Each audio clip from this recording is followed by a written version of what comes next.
আপনারা শুনছেন একজন নবী এখন জীবিত আছে জান্নাতে।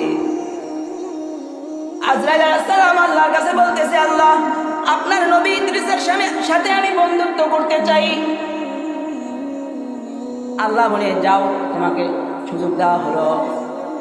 আজরাইল আলাইহিস সালাম ইদ্রিস আলাইহিস সালামের কাছে চলে গেছে, গিয়া বলে, পয়গম্বর আমি আপনার সাথে বন্ধুত্ব করতে চাই।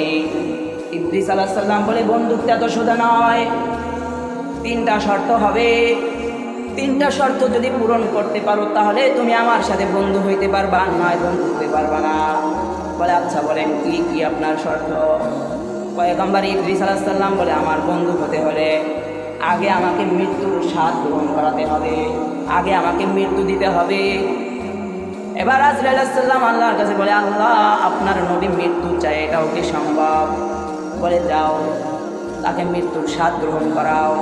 আল্লাহ অনুমতি দিলে আজরাইল আলাইহিস সালাম ইদ্রিস আলাইহিস সালামের জান কবজ করলো, আবার ভিতরে দিয়ে জীবিত করে দিল। এবার আজরাইল আলাইহিস সালাম বলতেছে, শর্ত পূরণ হয়েছে, বন্ধুত্ব? বলে, না, আরও 2টা বাকি আছে। বলে, আর 2টা কি? বলে, আমাকে জাহান্নামের ভিতরে ঢুকাইবেন, আবার বের করবেন। এবার বলতেছে, আল্লাহ আপনার পয়গম্বর জাহান্নামের ভিতর ঢুকতে চায়, জাহান্নামের আগুন কেমন, জাহান্নামের শাস্তি কেমন, এটা নিজে দেখতে চায়। আল্লাহ বলে, যাও, ঢুকাইয়ার সাথে সাথে বের করো।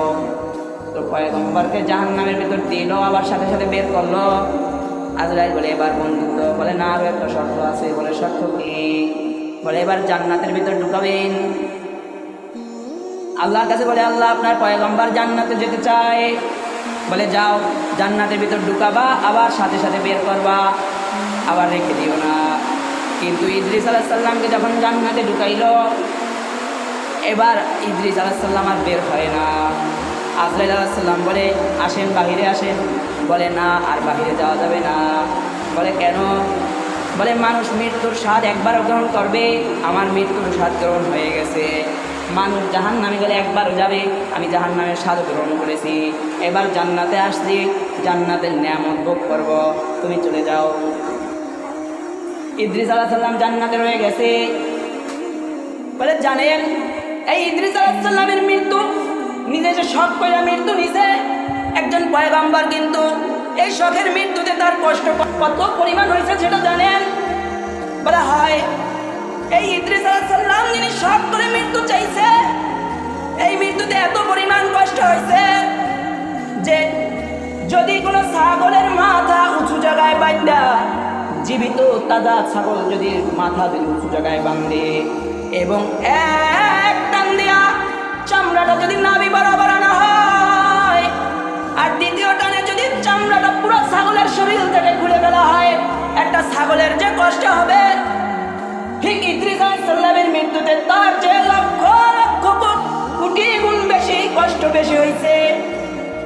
যদি একজন পয়গম্বরের মৃত্যুর কষ্টই হয়, চিন্তা করে দেখেন গুনাহগারদের মৃত্যুর অবস্থা কি হবে।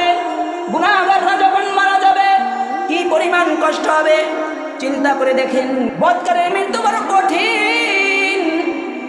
বলা হয় গুনাহগারদের মৃত্যু এমন কঠিন হয়, গুনাহ করতে অবস্থায় যদি মরণ হয় তাহলে আজরাইল আলাইহিস সালাম তার জানটা টুকরা টুকরা কইরা তারপরে সিরা তারপরে বাইর করে।